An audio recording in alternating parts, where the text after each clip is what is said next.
Saludamos a la gente que está en sintonía a través de www.rcr750.com, www.rcr750.com.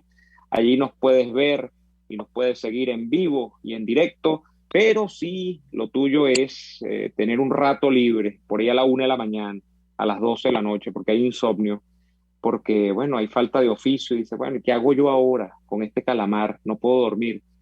Usted puede utilizar el programa y así nos va como somnífero.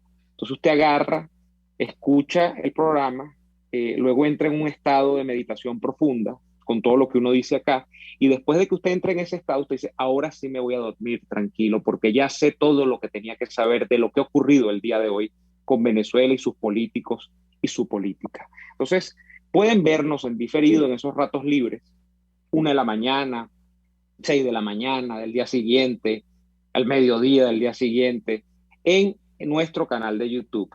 En nuestro canal de YouTube, que lo ubicas allí, justamente en YouTube, como RCR750 o Radio Caracas Radio. Allí nos consigues en YouTube. No olvides, por favor, siempre se los digo, es importante para nosotros que se suscriban para que nos ayuden a seguir creciendo en la comunidad de YouTube.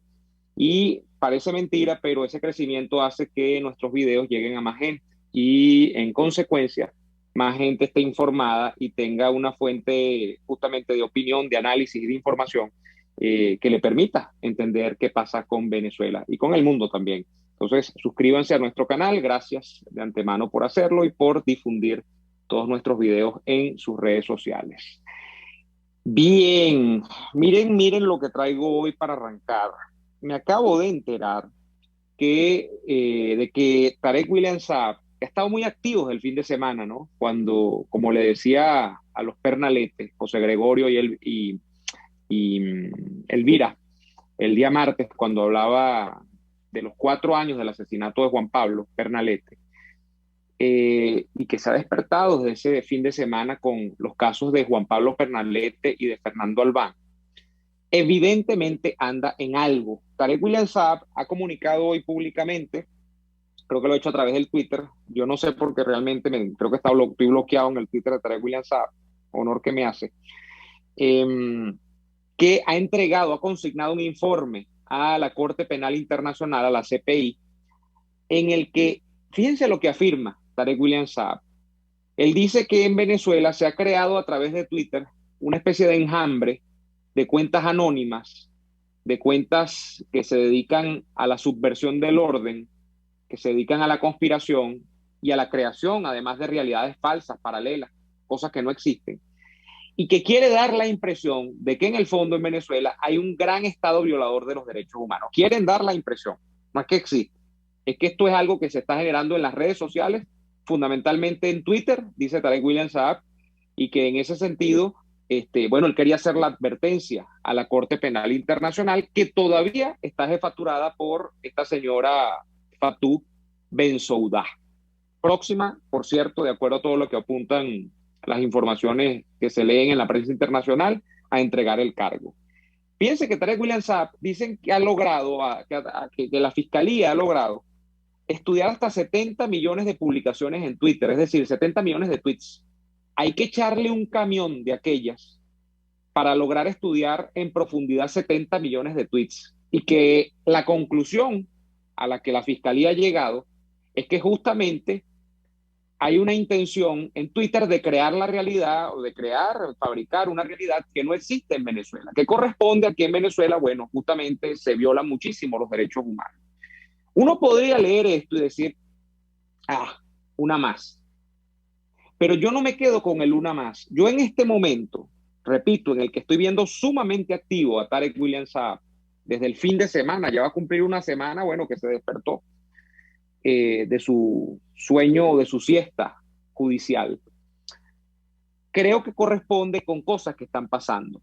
O sea, nada es absolutamente accidental en este caso y todo es completamente deliberado. A ver, el sábado, Tarek William Saab dice lo de Fernando Albán, dice lo de Juan Pablo Pernalete. En el caso de Juan Pablo Pernalete dice que van a llegar a involucrar en la asignación de responsabilidades hasta 12 guardias nacionales, que efectivamente se coaligaron para producir el episodio en el que se le disparó una bomba lacrimógena a quemarropa a Juan Pablo Pernalete, que se va a investigar a los funcionarios que en el edificio que está sobre la tumba en Plaza Venezuela, efectivamente colaboraron por acción o por omisión en arrojar a Fernando Albán al vacío, donde terminó muerto, pues allí en las aceras de la Plaza Venezuela.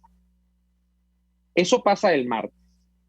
El día, entre el lunes y eso pasa el sábado, entre el día lunes y el martes, nos enteramos que de repente, y ya fíjense, todos los análisis, ya han corrido ríos y ríos de tinta, pero todos los análisis apuntan respecto de la gente que ve al chavismo como una cosa potable, que ve al chavismo como una cosa que tiene capacidad ecológica, es decir, de renovarse y de ser otra cosa distinta de lo que ya conocemos, aparece este CNE renovado. Y este CNE renovado tiene que ver con la inclusión de los dos nombres, de Roberto Picón y de Enrique Márquez dentro del CNE. Bueno, basta leer cosas en Twitter, basta leer lo que dice alguna prensa internacional con respecto a la apertura del chavismo. Después de una apertura judicial, una apertura política. Y ahora vamos hacia un caso en el que nuevamente Tarek William Saab se mete con la Corte Penal Internacional. Y digo nuevamente porque todo lo que se decía el fin de semana con esta reapertura de unos casos que en el caso de Albán tiene data del año 2018 y en el caso de Pernalete del año 2017, es decir, estamos hablando de casos de 3 y 4 años de antigüedad, había una hipótesis que pensaba o que de alguna manera cifraba todo lo que estaba ocurriendo sobre justamente el, el por fin tomar el caso de Venezuela en serio dentro de la CPI y que a eso parecía temerle en alguna medida, no vamos a decir que estaba huyendo despavorido por los rincones, ¿no? Pero que en alguna medida a eso se le temía desde algunos círculos del poder chavista, fundamentalmente de los círculos que son los de Tarek William Saab, todo lo que está de alguna manera involucrado con la fiscalía que no es tal, pero bueno, lo que él dice que es la Fiscalía General de la República. Bueno, si uno saca la cuenta entre estos 3 episodios ya, con hoy la entrega de un informe donde no somos tan malos, no estamos violando los derechos humanos, eso es una fabricación de Twitter, cuentas anónimas, coordinadas, vaya usted a saber por cuál intención maléfica. Eh, Uno lo que podría estar pensando es que el chavismo está entrando en una etapa que yo no me atrevería a calibrar como de miedo, no hay miedo, pero sí es una etapa en la que por alguna extraña razón el chavismo está tratando de volverse potable no solo para quienes estamos dentro de Venezuela, que para mí no lo es. O sea, para mí el chavismo ni es ecológico, ni es potable, ni me lo trago, ni me lo quiero tragar, no quiero nada de eso. Pero sobre todo para factores externos a Venezuela. Aquí estamos viendo mensajes de un supuesto sistema judicial, de un supuesto sistema electoral, que al final de cuentas redundan en el aspecto político, que es lo que cierra todas las puertas en Venezuela, porque ese es el gran candado del problema venezolano, es político. Así usted evalúe la crisis del coronavirus, usted evalúe la crisis del sistema electoral, usted evalúe el tema de la crisis de acceso a la justicia, todo tiene que ver con un criterio político, esa es la verdad en Venezuela, nada se puede ver separadamente de la esfera política. El mensaje es hacia afuera, y ese mensaje hacia afuera tiene que ver con decirle al mundo, no soy tan malo como ustedes piensan. Y además de que no soy tan malo como ustedes piensan, soy la única realidad gobernante en Venezuela frente a la claudicación, frente a lo que conversábamos ayer con Thais Peñalver también, lo que uno ve ya como los estertores de una película de 2 años y un poco más, que ya se ha acabado por la vía del desgaste, que es todo lo que tenía que ver con el experimento del gobierno interino capitaneado por Juan Guaidó. En ese sentido, el chavismo dice, soy el que gobierna, no hay alternativas, te queda entenderte conmigo. Pero no pienses que entenderte conmigo es algo malo, porque yo no soy tan malo como me pintan, que en el fondo sí sabemos que es eso y más. Pero el mensaje va hacia allá. Yo realmente no sé, tengo alguna información de que lo de la CPI va a comenzar a caminar. O sea, caminar no es que a Maduro lo van a poner en los ganchos y lo van a llevar con una braga naranja, tal cual es probablemente la fantasía de justicia que todos acariciamos desde hace mucho tiempo. Justicia, no venganza, justicia. Pero el caso es que sí se va a aperturar, bueno, no me gusta la palabra, se va a abrir el proceso Venezuela en la CPI, justamente de la mano probablemente del nuevo fiscal que comience allí a, de alguna manera, encabezar la Corte Penal Internacional, que ya no será esta señora que tiene, bueno, no sé cuántos años ya examinando preliminarmente el caso Venezuela. Pero creo que hay todo eso de fondo. En el fondo es, preparémonos para lo que viene, y lo que viene, dice el chavismo, es una Venezuela donde Maduro se queda un rato más, no sabemos cuánto, pero para que Maduro se quede un rato más, como hay un sistema que todavía implica un esquema de sanciones, que no serán la tapa del frasco, pero en algo han hecho mella a la voluntad de poder del tirano, en algo, no es lo necesario todavía, no han llegado a donde debían llegar, pero en algo han incomodado. Bueno, entiéndanse con nosotros, que nosotros no somos tan malos. Quedará de parte del mundo ver si toma este ticket, este boleto, esta promoción que les está poniendo el chavismo en este momento en circulación. Sobre cómo el mundo podría ver esto, sobre cómo el mundo va calibrando esto, yo creo que ya se han producido algunas respuestas. Podríamos mirar fundamentalmente a las dos que siempre nos interesan. Esas dos respuestas son la respuesta que se da desde el Departamento de Estado de los Estados Unidos y la respuesta que se da, por supuesto, desde esa especie de órgano multiforme, difícil de poner de acuerdo, difícil a veces de entender, que es la Unión Europea, fundamentalmente el Europarlamento, ¿no? Pero me gustaría ahondar en el caso de la Unión Europea y del Europarlamento, y además de otras cosas que quería comentar con ustedes, luego de esta pausa comercial. Entonces vamos a ir al corte comercial y a la vuelta del mismo, que es rapidito, seguimos comentando todos estos aspectos con ustedes. Ya venimos. Usted escucha Y Así Nos Va, con Daniel Lara y Neomar Hernández, solo por RCR 750 AM. Puedes seguirnos en nuestras redes sociales.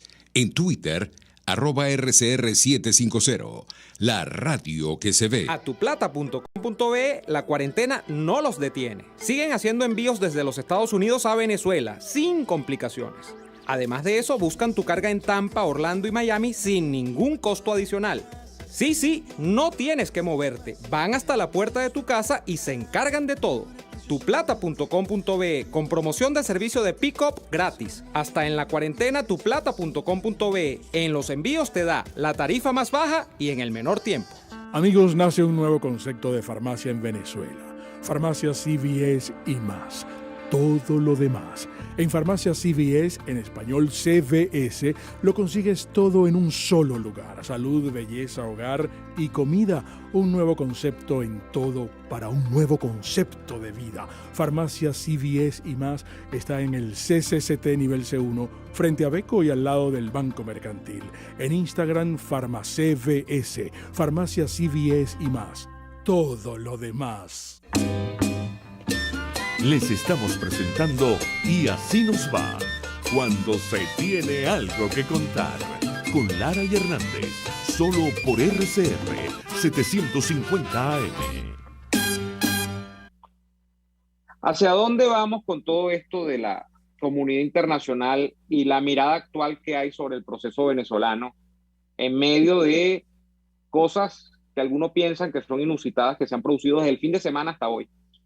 Casos de las declaraciones públicas de Tarek William Saab, Fernando Albán, con el caso de Fernando Albán, el caso de Juan Pablo Pernalete, y luego, bueno, con esto que realmente yo vuelvo sobre esto, pues puedo volver fastidioso, pero vuelvo sobre esto, el juego de la incorporación de dos figuras presuntamente cercanas, adyacentes a los sectores de la oposición venezolana, al directorio del CNE, al menos al caso de los rectores, ¿no? Dentro del CNE hay una composición que no es, o sea, que no indica necesariamente que tener dos rectores vaya a influir hacia políticas opositoras de Tania D'Amelio. Eso no está en manos ni de Roberto Picón, ni de Enrique Márquez, ni mucho menos, ni nada de eso. Entonces, el caso es que hoy uno lee, por ejemplo, a la subsecretaria adjunta del Departamento de Estado de los Estados Unidos, la señora Jung, creo que es el apellido de ella, Bueno, la señora subsecretaria adjunta del Departamento de Estado, fíjense que se tiene una declaración que, bueno, que es como sí, pero no y no, pero sí. El nuevo CNE de Venezuela le tocará al pueblo venezolano decidir si ese CNE, que es nuevo, contribuye o no contribuye a las elecciones libres y justas que se necesitan en el país. Se ha tirado la pelota para acá. Cuando tú le dices al público, a la gente, bueno, ustedes serán los que deciden sobre si es bueno o no es bueno, sobre si es beneficioso o no es beneficioso. Tú le estás poniendo la pelota a la gente. Esta es una declaración que perfectamente, por ejemplo, un promotor clásico de estas políticas participacionistas en elecciones te puede decir, bueno, no, ya Estados Unidos se montó en el barco. Estados Unidos está diciendo que no está mal, porque en principio no desconoce. Pero una persona que diga, en el caso mío, que eso no va para ninguna parte, o sea, que esa convocatoria de elecciones no va para ninguna parte, te puede decir, no, bueno, pero es que aquí no queda nada claro, porque ella dice, será la gente la que decida. Será la gente la que decida. No está diciendo, en el Departamento de Estado hemos considerado que, bueno, que sí, que a pesar de que la Asamblea Nacional está nombrada en enero, es ilegítima y todo lo demás, bueno, se dio participación a la oposición, ¿tal? Y consideramos que eso es positivo. Ella no ha dicho si es positivo o negativo, ella dice que sea la gente la que decida. O sea, prácticamente la posición, para que me entiendan, del Departamento de Estado hoy actualizada es no decir nada. Eso es lo que ha hecho los Estados Unidos hoy. Claro, en medio de un mar de fondo donde Estados Unidos, teórica, y entiendo que ni tan teórica, sino desde el punto de vista financiero, sigue apoyando al señor Guaidó. Eso es así. De hecho, ¿cómo sabe uno eso? Uno lo sabe fundamentalmente hasta las declaraciones que da el embajador, que es el vocero principal de la política de Estados Unidos para Venezuela, el embajador para Venezuela, que no está en Venezuela, el señor James Story, que la narrativa sigue siendo la misma. Sigue siendo la misma. El apoyo de ellos a lo que sí ellos creen es el gobierno interino con Juan Guaidó sigue estando allí. Pero esta declaración habla de no tenemos posición. Nos quedamos en el aire, suspendido. Así lo interpreto yo. Si brincamos el charco y nos vamos a Europa, pasa algo parecido. Lo que pasa es que Europa es más confusa todavía porque en Europa hay distintas voces. Y en esas distintas voces, digamos que el matiz más comprometido con las posiciones colaboracionistas o participacionistas en elecciones como sea en Venezuela, generalmente lo tiene el ala del señor Borrell. ¿Cuál es el pequeño problema del señor militante del Partido Socialista Obrero Español, Josep Borrell? Que el señor Josep Borrell tiene nada más y nada menos en este momento que está ocupando el puesto de canciller, básicamente, de la Unión Europea. ¿Mm? Entonces, cuando tú eres el titular de la política exterior de un organismo tan importante y tan complejo como la Unión Europea, tienes alguna importancia. ¿Qué ha hecho Josep Borrell? Bueno, no él, interpuestas personas de su grupo, de un grupo que es fundamentalmente el grupo de el Servicio Europeo de Acción Exterior. ¿Mm? El Servicio Europeo de Acción Exterior, que es como el comité de la Cancillería Europea, de Borrell. Bueno, han dado unas declaraciones donde copian el guión de lo que han dicho todos estos opinadores venezolanos y no tan venezolanos que se han expresado favorablemente sobre el caso de el nuevo CNE. El nuevo CNE. Dice el Servicio Europeo de Acción Exterior, es un primer paso lo que se ha hecho en Venezuela con este CNE. Hay que ver si eso progresa, pero es un primer paso para lograr un proceso electoral justo, equitativo, transparente. Esto es la oficina del Servicio Europeo de Acción Exterior, repito, Borrell. No lo ha hecho Borrell, de hecho, lo hizo un intermediario del grupo de Borrell. Pero hoy vemos que una integrante del Europarlamento, creo que es la vicepresidenta, ha criticado esto. Entonces ahí es cuando uno dice, bueno, ¿y cuál es la posición entonces de la Unión Europea? Bueno, habrá que ver cuando un asunto de este asunto en específico se lleve a votación, cómo queda en las correlaciones internas del Parlamento Europeo el caso venezolano ahora después de esta renovación del CNE. ¿Cómo lo veo yo en resumen? Para no esperar eso, ni mucho menos. Bueno, que la Unión Europea también está en lo mismo, en estar y no estar. La Unión Europea ya no reconoce, bueno, de hecho nunca en pleno ha reconocido a Guaidó. Nunca. O me equivoco, quizá me equivoco, tengo una memoria un poco selectiva, amnésica, ¿no? Como la amnesia de algunos acá. pero yo no recuerdo que la Unión Europea a título de conjunto haya reconocido la figura del gobierno interino como algo realmente existente y reconocible, ¿no? Valga la redundancia. Pero gobiernos de Europa habían reconocido a Guaidó. El caso es que yo veo que eso está estacionado también. Entonces, cuando uno ve estas cosas, es que uno, o en el caso mío, creo que se puede hablar de lo que estaba mencionando en la primera parte. El chavismo sabe que el mundo ya ha tomado el caso de Venezuela con alguna incomodidad, que el caso venezolano ha caído en una especie de tedio, para no decir la palabra, porque bueno, es hasta fuerte, ha caído en una especie de limbo, que las posiciones que estamos viendo flotar en este momento en la superficie tienen que ver más con el no hacer nada que con el expresarse a favor o en contra, como en algún momento lo hicieron más decididamente el Departamento de Estado y algunos gobiernos de la Unión Europea incluso, no la Unión Europea en conjunto, pero algunos gobiernos. Cuando uno lee esto de Borrell, por ejemplo, a mí no se me va a olvidar nunca, o del grupo de Borrell, y ustedes buscan esto en las agencias internacionales y les va a decir con un titular, la Unión Europea felicita o reconoce el nuevo CNE, te lo dicen así, pero eso no es verdad, porque ya les digo que si ustedes buscan declaraciones de hoy, la vicepresidenta, entiendo, de la Unión Europea está en contra de esto. Ah, no, pero el canciller está a favor, o su grupo están a favor, habría que ver cómo está la correlación. Pero esto me recuerda a lo de Borrell, a lo último que se intentó en este sentido y que pasaba por la figura del señorito Enrique Capriles Radón. O sea, esto en el fondo subyace a uno de los grupos de la oposición que está montado en este barco desde hace rato. Y es que lo que se piensa acá y lo que uno ve dentro de lo que no se ve es que, bueno, vendrá una convocatoria, supuestamente unas elecciones de gobernadores, de alcaldes, no sé, como les decía ayer, para manejar qué territorios en cuanto a regiones y en cuanto a municipalidades de un país que está desmembrado por problemas, pero diversos, pero sobre todo vinculados al caso de la insurgencia de grupos guerrilleros y de grupos paramilitares y de grupos criminales a secas.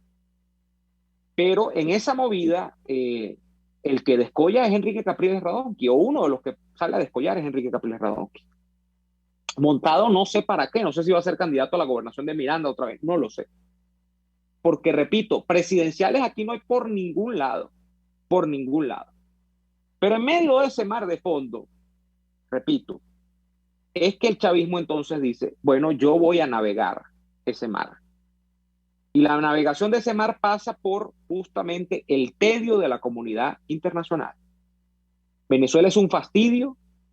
A esta altura su política se convirtió en un absoluto fastidio para lo que nosotros llamamos la comunidad internacional, que no es tan fácil como compartimentar una sola cosa, sino que son múltiples actores con múltiples intereses, pero que en el fondo, al ver que no hay posibilidad material de que se exprese un cambio a través de la última jugada, que fue el gobierno interino, y de que se ve que estas elecciones probablemente tampoco expresen un cambio, la comunidad internacional ha decidido tomar un paso atrás.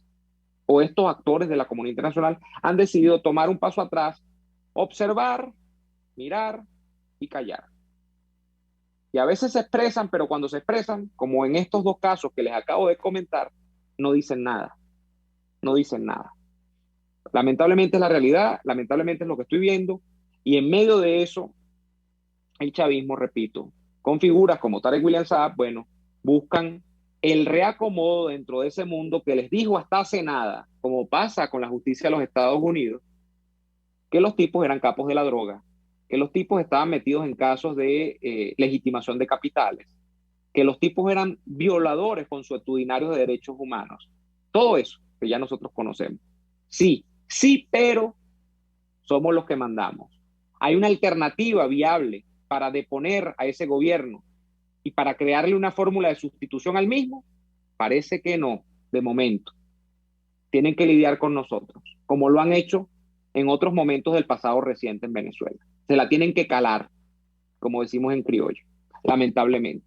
Y eso pasa también porque buena parte de esta comunidad internacional fue absolutamente indecisa con el caso venezolano cuando se tuvieron más oportunidades que las que hay hoy para generar un proceso de cambio en Venezuela.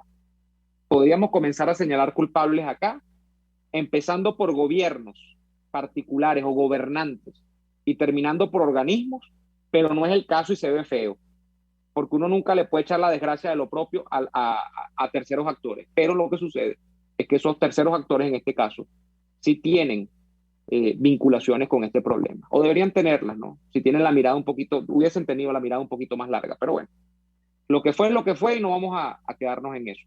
Vamos a ir al corte comercial y venimos con más de Y así nos va. RCR se está presentando a Lara y Hernández en Y así nos va por sus 750 AM. Sintonícenos a través de Periscope, @RCR750, la radio que se ve. Las pizzas de Il Sapore de la Nonna son de otro mundo. No las conseguirás en otra parte. Ahora te ofrecen la pizza Foro Romano, una deliciosa pizza de mozzarella, pepperoni, parmesano y bordes de queso que te harán chuparte los dedos. Un coliseo de sabores que promete apoderarse de tu paladar, solo en Il Sapore de la Nonna. Visítalos en la Avenida Victoria, diagonal a la bomba de gasolina Guayana. Il Sapore de la Nonna, el sabor de Italia en Caracas. De costa a costa, cada semana, usted podrá ser parte del sentimiento varguense que inundará la señal de RCR, el Pitazo en Vargas. Acompaña a Luis López en el recorrido por la ruta de la actualidad informativa en el litoral. Comentarios, denuncias, reportes de tránsito y cómo están las playas. Información de primera mano de todo lo que ocurre en el estado Vargas. El Pitazo en Vargas, todos los domingos, a partir de las 8 de la mañana, por RCR 750 AM. Moisés Naim en Efecto Naim. Hola, soy Moisés Naim desde Washington. Conéctese a rcr.tv. También nos puede seguir por @Efecto Naim en Twitter. Y estamos en Facebook y en Instagram. Y no olvide que puede disfrutar todos los contenidos del programa cuando usted quiera, suscribiéndose a nuestro canal de YouTube. Nos vemos en la radio. Los miércoles y viernes a las 7 de la noche. Solo por RCR 750 AM. RCR 750 AM. Porque lo bueno une.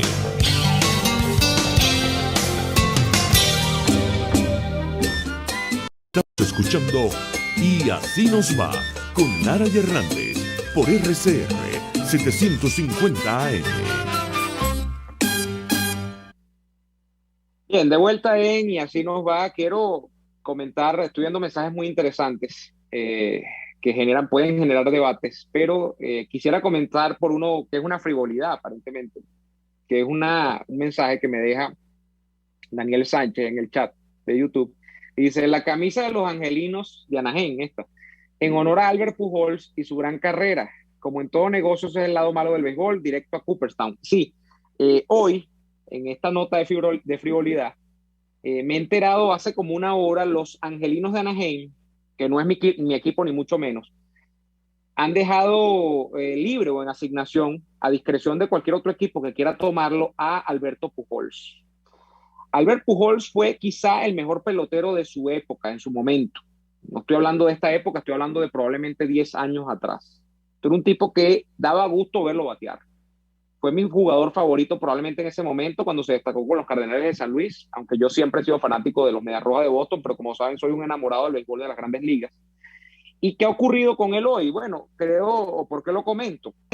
Porque el caso del final de la carrera de Albert Pujols, que es a lo que estamos ya asistiendo, con este caso donde los angelinos lo votan, porque eso es lo que están haciendo, nos habla de esta era del béisbol en las Grandes Ligas en la que se concedieron unos contratos francamente absurdos. Aunque Albert Pujols era un tipo fuera de serie, que bateaba como pocos han bateado en la historia del juego.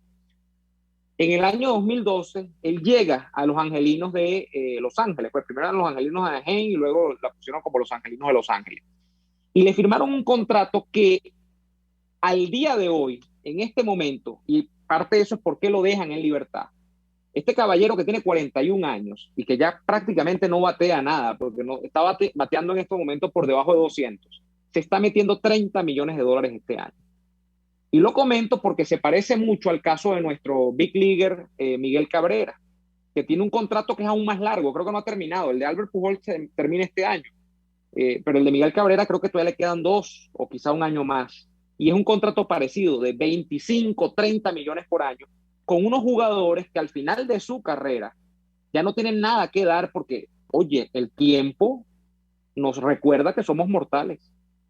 Y son contratos de 25, 30 millones, generalmente pagados al final de la carrera. Es decir, empiezan en 20, van subiendo, y los tipos terminan ganando más al final de la carrera cuando ya ni siquiera pueden jugar.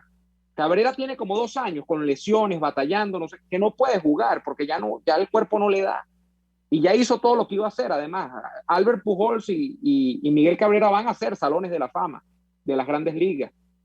Esto le pasó también a Robinson Cano, pasó con Alex Rodríguez, cuando se puso de moda aquel primer gran contrato de 10 años en las grandes ligas, que fue el de Alex Rodríguez en los Rancheros de Texas, que lo quería comprar Boston primero y después lo compró Texas. Después ese contrato lo recompró los Yankees de Nueva York, que eran los únicos que podían pagar ese dineral. Eran 25 millones por año, creo, en aquella época. Bueno, al final de cuentas, es un béisbol que, repito, a mí me encanta, pero no lo veo como el béisbol de hace 20 años, cuando yo comencé a ver béisbol, que un tipo que te ganaba 5 millones de dólares tenía que ser un fenómeno, o 10 millones era un fenómeno, y lo firmaban por 3 o 4 años, y eran grandes contratos, 3 o 4 años, generalmente te firmaban 1 o 2. Ahorita hay unos jugadores que 10 años cualquiera y este dineral. Es el caso de Albert Pujols, que va a cerrar su carrera no sé dónde, porque no sé qué equipo va a agarrar ese contratote que ni ya una ciudad tan fuerte como Los Ángeles puede pagar. Y bueno, nota frívola del día. Pero vamos con los mensajes en RCR 750 en nuestro canal de YouTube. A ver, volviendo a la política. Robert Pacheco, la comunidad internacional dice que el problema de Venezuela, resuélvanlo ustedes ahí. Ahí está un CNE que según su desempeño se verá. Es más o menos el mensaje. Robert, lo has descifrado bien. Luis Oberto, la comunidad internacional está hasta arriba, hasta el tope del tema de Venezuela. Es normal que vean una posible solución electoral en las condiciones actuales. El hartazgo es total. Sí, Luis, lo que sucede es que si tú evalúas la tendencia histórica, como yo decía ayer, aquí lo que estamos viendo es el típico momento en que, como fracasó una agenda que no es electoral, que era básicamente abstenerse de los procesos electorales, como creo que era lógico hacer, porque las elecciones no te garantizaban nada después de 2015, cuando ganaste la elección y no te dejaron gobernar, porque eso fue lo que pasó con la Asamblea Nacional. Estamos viendo el típico efecto rebote, donde, bueno, como no funcionó aquello, va a funcionar lo contrario. No, amiguito, le tengo noticias. En Venezuela se han ensayado en 20 años casi que todas las modalidades de esas 2 aceras, de la participación electoral con campaña, con real, sin real, con candidatos buenos, con candidatos malos. Por ejemplo, Capriles en su momento y Rosales. Rosales era un mal candidato, donde lo pintaran. Pero Capriles en teoría era un candidato más o menos potable, un tipo joven en aquel momento que no estaba comprometido con la corrupción de la nueva política. Luego hemos visto otras cositas que nos han desenmascarado un poco al personaje, ¿no? Pero hemos tenido de todo en la acera electoral. No se pudo. Hemos tenido de todo en la acera no electoral. Abstención pura y dura donde los partidos no van. Abstención selectiva donde se participa en algunos circuitos o en algunas municipalidades y en las otras, en la mayoría, no se participa. Participación de una parte de la coalición opositora y abstención de la otra. Abstención en pleno de casi toda la parte opositora y no ha pasado nada. Porque básicamente el sistema, el entorno de poder, el ecosistema de poder venezolano ha logrado crear vacunas, hablando de coronavirus y de este tipo de cosas, a todas las maneras posibles de hacerle frente. Ellos se han logrado de alguna manera nuclear de tal modo que así tú participes o no participes, el núcleo de poder, que es la presidencia de la República, y más allá de la presidencia de la República, el poder fáctico real, que son los militares, que son los grupos de poder transnacionales, diría yo, donde está China, está Rusia, por supuesto que Cuba, Irán, todo esto, nunca se mueven, independientemente de si tú te montas en una agenda abstencionista o digamos no participante o en una agenda plenamente participante. Nunca se mueven, porque no hay manera. O sea, ellos han configurado un entorno en el que no hay manera de que tú logres hacer mella en el sistema. ¿Cómo se asemella en el sistema? Bueno, frente a algo que no hemos conocido, yo no voy a detallar acá, que es una quiebra absoluta del sistema, que creo que es la única posibilidad en este momento. Y esa quiebra del sistema viene desde adentro. Y para que esa quiebra del sistema ocurra, tiene que producirse una fractura militar. Y no ha pasado. Y no ha pasado fundamentalmente porque Chávez, que no era pendejo, aunque la gente cree que sí, que ay no, que Chávez era un gran ignorante. Bueno, se podría ser ignorante en unas cosas, pero en mantener el poder no lo era.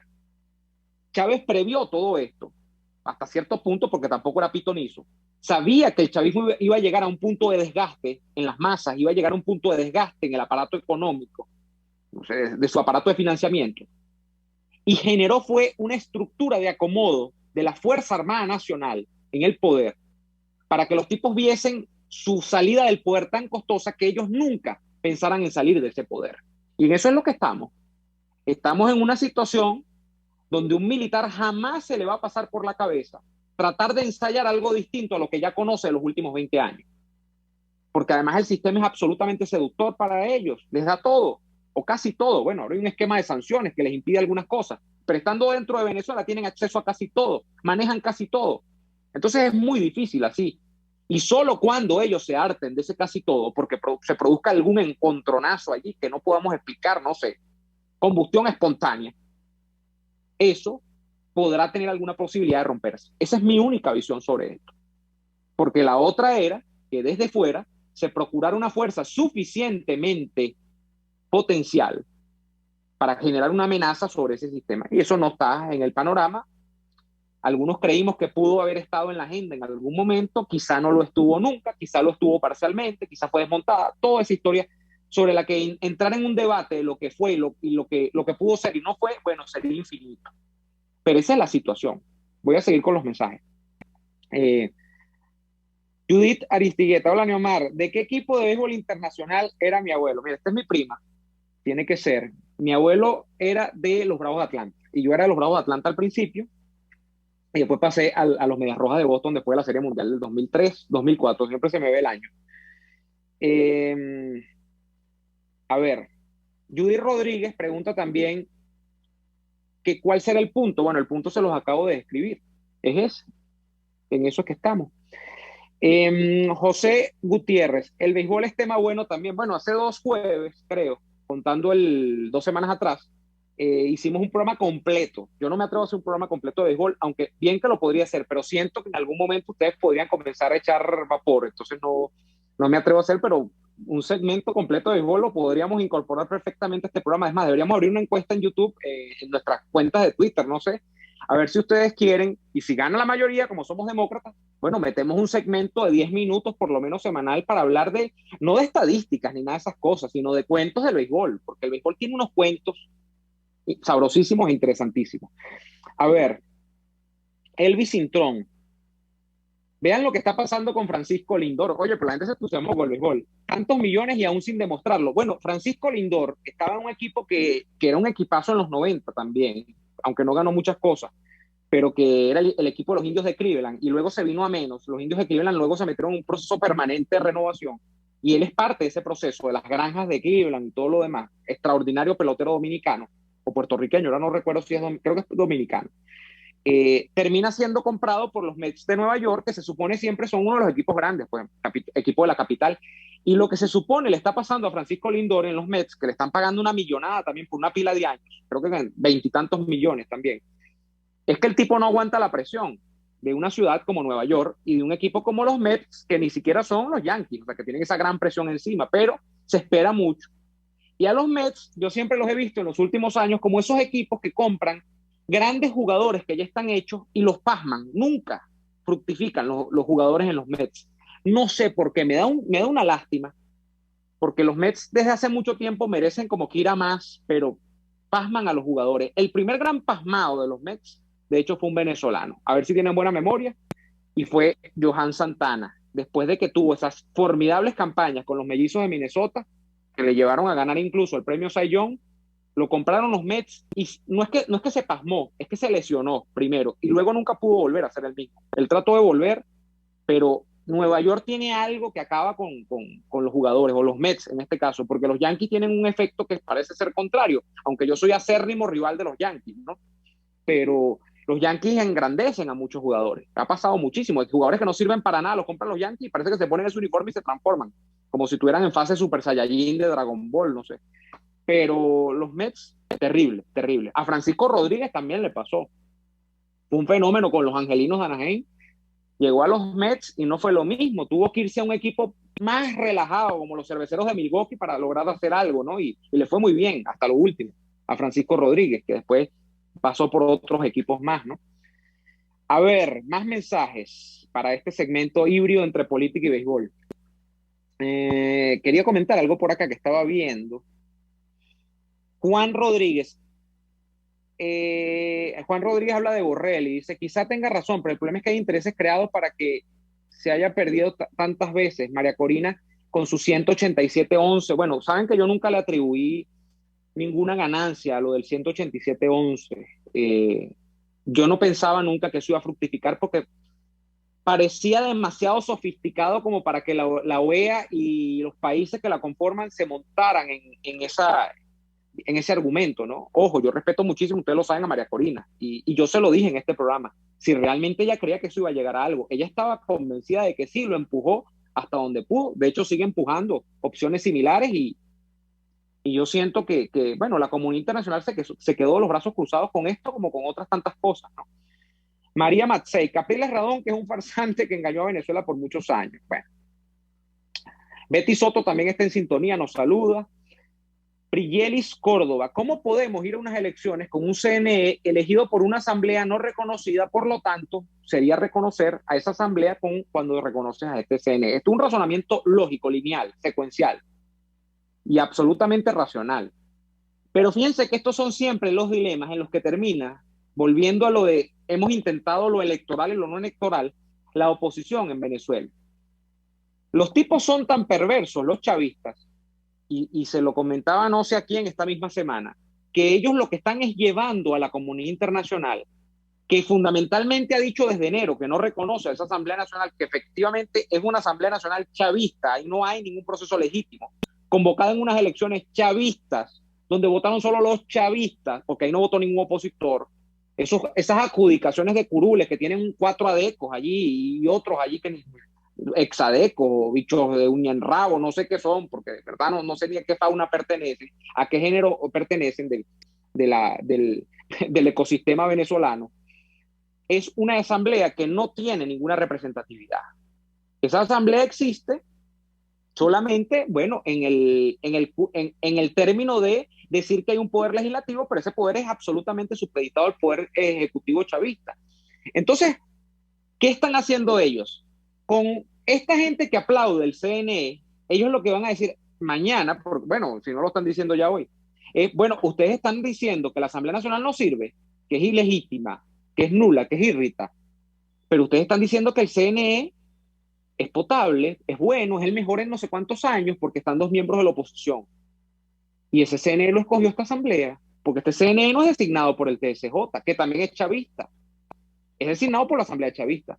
Entonces ustedes por rebote están reconociendo a la asamblea. Y hacia allá se van a ir las narrativas. Esto es absolutamente predecible.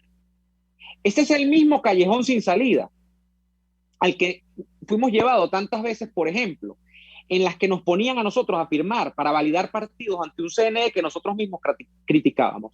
Que por cierto, yo no firmé en esas elecciones o en esas validaciones de partidos. Pero sí caí y firmé en la convocatoria de un supuesto referendo revocatorio en el año 2016, 2017, cuando Capriles decía que había que ir a ese CNE, validar y revalidar y revalidar y firmar y firmar y firmar, frente a un CNE que sabíamos que era el que era un CNE chavista. Entonces, allí es donde está la trampa. La trampa está en que el sistema no deja ningún hueco, no deja ninguna rendija para que usted se pueda colar. Lo que ellos dejan como espacios, y que eso engaña a mucha gente, como está engañando a alguna persona en este momento, es absolutamente deliberado. No es que el sistema se equivocó. Ay, no, mira, que son pendejos, mira, y dejaron meter 2 rectores en el CNE. ¿Ustedes creen de verdad que eso es así? ¿Ustedes creen, a esta altura, 21 años después, 22 años después, de que eso es así? Todo es absolutamente deliberado. Entonces no hay rendija. Las rendijas son creadas. Y en ese sentido, se crean además para crear estas contradicciones, no solo adentro, sino fuera de Venezuela, donde le van a tirar esta papa caliente que miren cómo la manejan los gringos en este momento. Ah, no, bueno, sí, el CNE ya lo dirá el tiempo, y la gente, si sirve o no sirve. O sea, no tienen posición, no saben qué decir, porque justamente crean estos dilemas desde el chavismo para confundir, para contradecir lo que se dice desde dentro y desde fuera de Venezuela, sobre un proceso que ya sabemos cuál es, que no es una democracia. Vamos a ir al corte comercial y ya venimos con más. Escuchamos Y así nos va con Lara y Hernández. Porque la realidad no se tapa con un dedo. Solo por RCR 750 AM. Puedes seguirnos en nuestras redes sociales. En Twitter, @RCR750.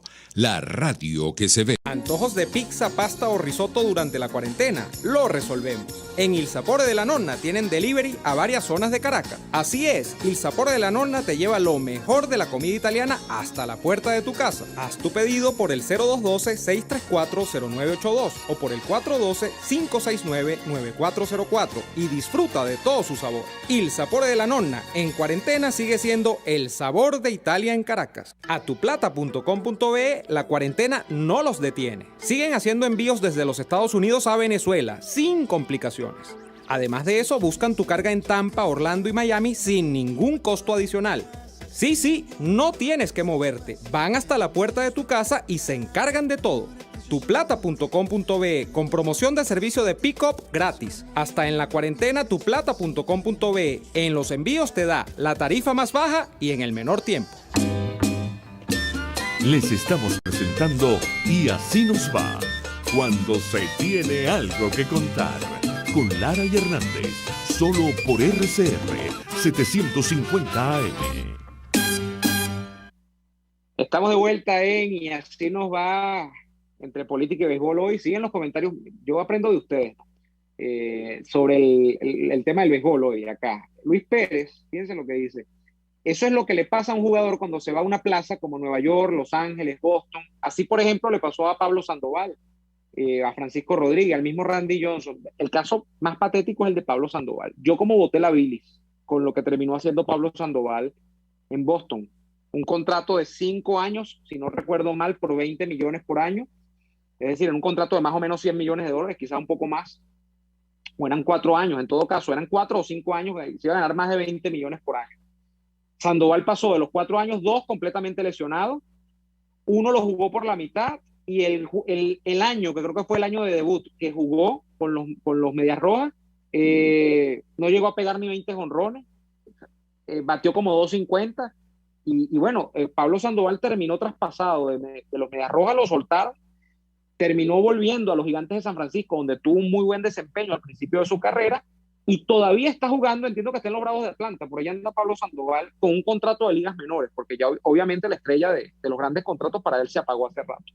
El caso de Randy Johnson, no, Randy Johnson es una bestia. Randy Johnson es una cosa que, ¿cómo echa en falta en un pitcher como Randy Johnson, ¿no? Que lance 100 millas, que lance un slider de 90 millas. Yo recuerdo cuando Randy Johnson lo compraron los Astros de Houston en el año 98. Y Randy Johnson era un tipo imbatible, daba miedo verlo pichar, juegos de una carrera cuando mucho era lo que le hacían. Y Randy Johnson llegó a los Yankees efectivamente, pero ya estaba muy viejo. Ya cuando Randy Johnson llegó a los Yankees tenía como 45 años. Randy Johnson lanzó casi hasta los 46 o 47 años, casi como Nolan Ryan. Y hasta lo último lanzaba muy fuerte, pero ya 45 años, difícil. Randy Johnson con 40 años ganó 20 juegos en las Grandes Ligas, creo que con los Cascabeles de Arizona, cuando aquel famoso equipo que ganó la Serie Mundial del año 2001, no recuerdo. Pero bueno, el caso es que tenemos más mensajes antes de irme, se me fue el tiempo volando, caramba.